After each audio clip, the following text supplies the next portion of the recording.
How's it going, guys? Shape here, and welcome to the channel. This video is going to go over how to get started with selling Transmog. This topic comes up a lot and I get questions about it all the time, so I thought it would be helpful to make a beginner's guide on how to set everything up. It isn't as easy as just going out and doing any other farm and selling that item quickly on the auction house. It is going to take time and dedication to start things off.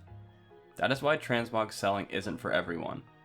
It is more of a long-term play, but you will see long-term gold each and every week that could even outscale your regular farm's profits depending on the items you get to drop. Now is the perfect time to start stockpiling for the new expansion because soon a lot of these Transmog items will increase in value when everyone has something else to do. Right now you might see lower than normal sales prices, but just wait for a few weeks when everyone is leveling and those prices will adjust themselves. The first thing you're going to want to do is to pick a server. The easiest would be just to stay on the server you are already established on with your characters, but there are some servers that sell Transmog a whole lot faster than others, so it is definitely something to keep in mind. Now, I'm not saying that you need to switch all of your characters over to a certain server because it looks like Transmog sells better there. I am just saying you may have better results on some servers rather than others, or you will have to wait longer for your items to sell, and it might be worth investing time in leveling on another server for those markets. If all you care about is Transmog, then I would suggest you pick an RP server. RP servers tend to get more Transmog sales because the players want to be unique in their appearance and there lies a huge opportunity there. The second thing to think about is having a specific farming character for your Transmog. This character should be highly mobile with good AoE abilities. The reason for this is most high-selling Transmog pieces come from farming old instances, and the faster you are clearing, the less time you spend on each run, and this will count down on your overall farm time. For that reason, I would suggest having a druid, demon hunter, monk, or even mage available for this type of farming to be the most efficient. Other characters will still work, but I have found these to be the most efficient to do Transmog runs on. Once you have established your server and picked a class to farm, it's now time to start building up your stock of Transmog pieces. The minimum amount of auctions needed to gain regular sales with Transmog is between 1,500 to 2,000 items. Having any less than this will eventually sell, but if you're in it for consistent gold, you won't start seeing that until you get around that 2,000 item mark. This will take some time to build up your inventory, but once you have it set up, it will be little to no effort to keep your stock supplied and have the gold start trickling in. This is the main issue with Transmog and why it gets written off as hard to sell because people don't realize just how many items are needed to start seeing results. To get to that 2,000 item mark, I would suggest running certain dungeons that have the highest selling Transmog items to start. The ones I run frequently and have the most success with are Blackrock Depths, Zul'Farrak, Blackfathom Depths, Razorfen Crawl, Razorfen Down, and Dire Maul. If you run each of these dungeons for a few hours each, you will most likely have enough items to start your Transmog list. There are definitely others to do, but these are my favorites and probably the best to be doing currently. There are certain items you will want to be on the lookout for over others, and some that probably aren't worth your time trying to sell in the auction house because they are of little of no value. The best way to determine this is to have the Loot Appraiser add-on. This add-on will tell you what the item is currently worth. It will still need a pricing source such as TSM to work properly, so definitely get that as well if you don't already have it because that is pretty important in terms of goal making as well. To give you guys some direction to go off of, I wanted to go over some of the top items from these dungeons to be on the lookout for.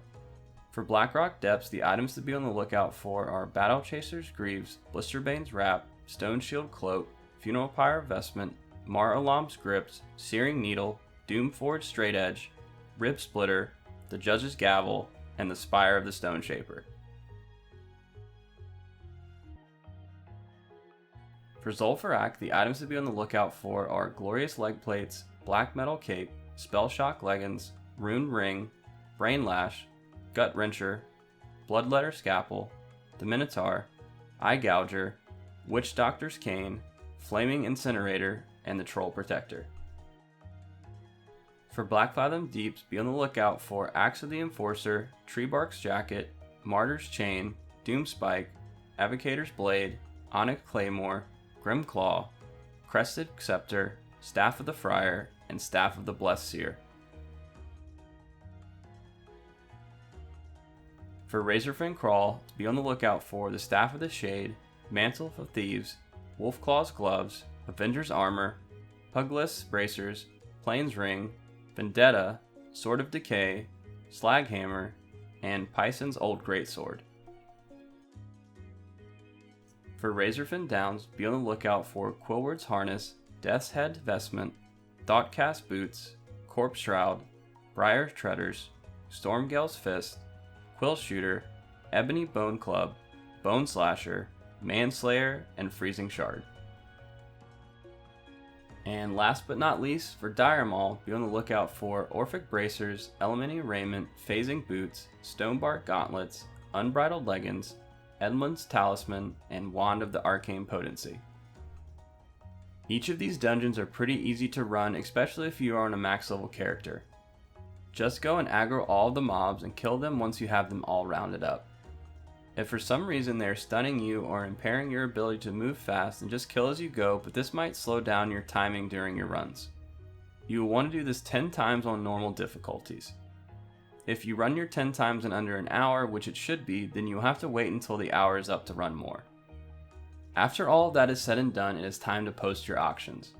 If you by chance have an auction house mount, then it should be relatively easy to post. I would suggest having either a bank character or an auction house character that you can send all these items to. This will help keeping up with all the items you have on the auction house more easily. There are a few different ways to sell your items. The easiest way to put them on the auction house is for the max 48-hour period, then rinse and repeat in 2 days if your items did not sell. I wouldn't bother undercutting others to try and sell your items faster. Transmog isn't like your regular materials where a few gold cheaper makes a difference. If someone is in the transmog market to buy, they usually don't care about a few gold here and there. With the new feature to the auction house, then the last one in to post will sell the auction first, there really isn't any reason to undercut at all.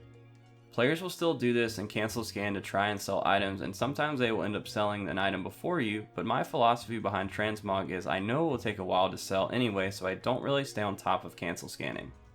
I just let my auctions expire if it's going to be that way, and then repost them again for 48 hours. Since this isn't my main source of gold, I find it much easier to do it this way. If this is your main source of gold, then you can stay more on top of your items to see if someone posted after you or undercut, then start the cancel scan war if you want, but most people aren't going to have the time for that. Once you get the hang of the basics to selling transmog and know which items are going to sell the best, you will learn some more in-depth methods as well, but the steps I just went over will at least get you started. Well, there you have it guys, how to get started in the transmog market.